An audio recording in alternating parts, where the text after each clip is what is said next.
Welcome back, Skallywag's. Marine Tech Mike here. This is another tech tip. Tech tip number 2, which is verifying the problem. And we're here on One Ocean. This is where I decided to film tech tip 2. We are up in the Northwest Passage, and we just had a snowstorm. It's really windy out. It's August. It's crazy. But anyways, back to the tech tip. So as technicians, one of the things we always say is verify the problem. And we run into this all the time with a customer complaint of the batteries are dead, the water pump's not pumping water, engine won't start. Doesn't matter.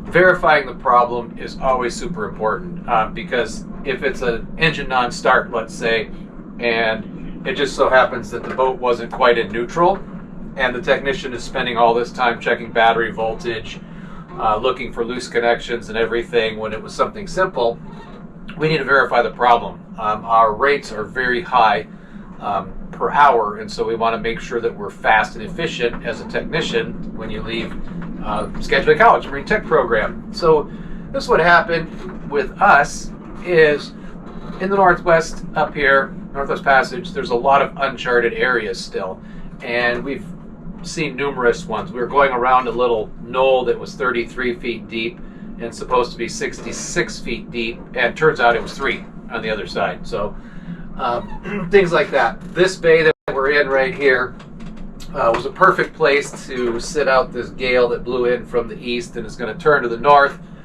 But we went across this spot that was supposed to be 33 feet deep on the way in. We never saw anything less than 90. But we got anchored, and we always put a pin in right here, and so that we know that once our anchor is set, we can know that we haven't drifted back. We knew we hadn't drifted back. We had settled into 40, 50 feet of water, and it's late. We've been underway for 3 days, 333 miles. We went, and all of a sudden the depth sounder is saying 3 feet, 4 feet, right? What the heck is going on? We're all panicked, lift the anchor. It's late at night, but no. First thing to do is verify the problem. And so one of the things that I suspected is this little finger right here, if you look, has a huge lake. It's almost 8-9 miles long, and a river that comes in up in the head of the bay here near where we're anchored. This happens in the Puget Sound too. If you get thermoclines, you get warm water, cold water, which is more dense, you'll get a false reading on your depth sounder. And so when that fresh water comes on top, it sometimes happens. So how do you verify the problem in this case? Well, of course, Captain Mark has a traditional lead line. And if you've never used or saw one of these, this is how they did all the original soundings. Probably a lot of them up here with all the old explorers. This is what we did. And so this is just a chunk of lead on a string. We got it marked off in fathoms, so we can do I think 6 or 7 fathoms. We don't worry about a lead line anything less than 50 feet for what we do. It does have this cool little cup in the end. They would do bottom samples and see if it was sand or mud, clay, whatever, pebbles. But for us, we wanted to find out why our depth would be 40, 50 feet, jumping really shallow.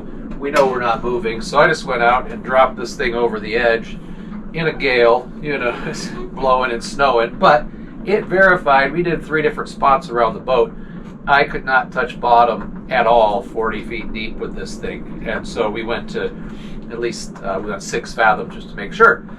So there you have it. Interesting, right? Tech tip number 2.